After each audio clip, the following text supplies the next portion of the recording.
Remember, Dagupan City wants to be claimed as the most friendly city in terms of business. Friendly ang city, pero politicians, hindi. Hindi. Hindi, tignan mo Friendly to some. Hindi. Friendly to some. Okay. Sa negosyante, you have to be friendly talaga. Alam mo, lahat ng mga municipalities and cities, pumunta ako ng Tayog, si Mayor doon, mabait. Pumunta ako sa Rosales, even other municipalities and cities, we are always welcome.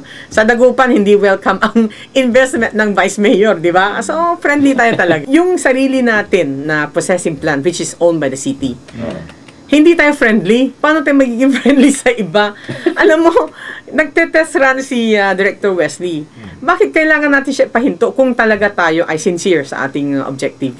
Na baka may kasalanan, ma'am. Tulungan ang Saan kunin ang panglungsod yan? Wala. Siyempre wala. Kasi gusto niyang kunin yung management ata. Hindi, sasabihin ko sa iyo yan. Tungkol sa management. So, ito, sa friendly tayo muna. Management of ng Bagus Policy. Gustong kunin ng city. Hindi, dito tayo muna sa friendly, Sana ang ginawa na lang ng ating syudad, ang ating administrator, ang ating mayor, ay kausapin si director, kailangan nyo mag-comply, yung permit nyo, hindi nyo pa na i-submit, na re-request, ganun, na-apply.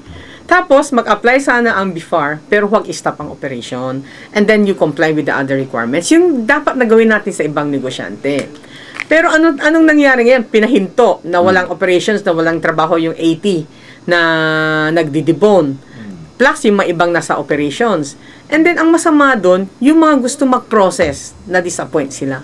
Bakit ganun? In-stop ang processing plant. Ang ongoing negotiations nila, may mga kontrata yan. Kung minsan, di ba? That you have to deliver within this time.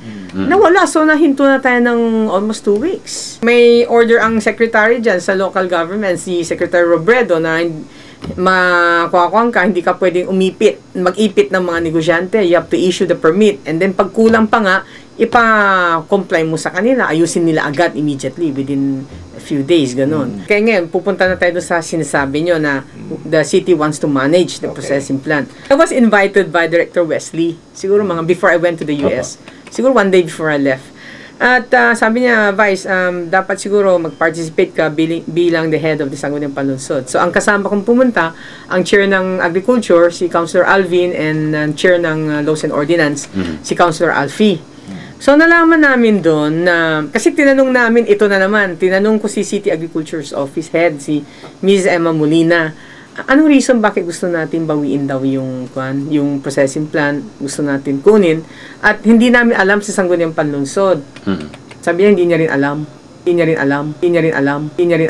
Paano yun? Siya ang head ng Agriculture's Office, di ba? Hindi niya rin alam, basta pinapunta lang daw doon. Tatlo nang hahawakan ni Vlad Mata ngayon. 5 na. Di ba siya ang MPD, CDRMC. CDRMC, Planning, Administrator, BAC, Chairman ng BAC. Deboner. Chairman ng BAC. Di ba magde-debone? Yan ito. Chairman siya ng Bids and Awards Committee. Kanila na lang. 6 na. 6 na. So, siya yata yung pinaaral sa Korea. Operator din ng BAC, dredging machine. So, ano ba plano ni Vice Mayor? Totoo ba yung matahaba pa yan? ma'am na matagal pa yan. Parang doon sa kabila, iniisip nila na parang isa kayong kandidato for mayor, contender, at mukhang yun ata ang punot dulo, ma'am. Hindi lang contender apurado daw Ang hirap-hirap nung councilor pa ako, alam na ng mga tao na ganun na ako talaga magtrabaho.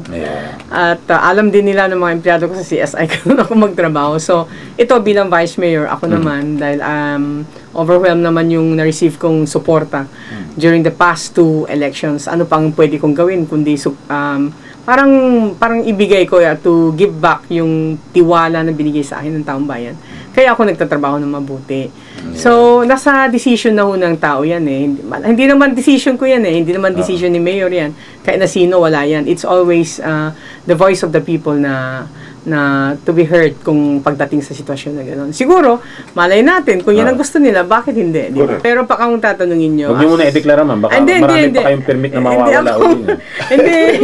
Pero ito pa lang naman. Kahit na si Dicky, alam naman niya yan Kami naman, bilang mga official, of course, in order to help our people, siyempre, alam natin na mas malaki ang maibibigay mong tulong pag ikaw isang mayor o isang governor, di ba? So, kahit na sino yan, kahit na councilor, kahit na vice mayor yan, siguro if if they are sincere to serve the people, they would aim for a higher position. Partner.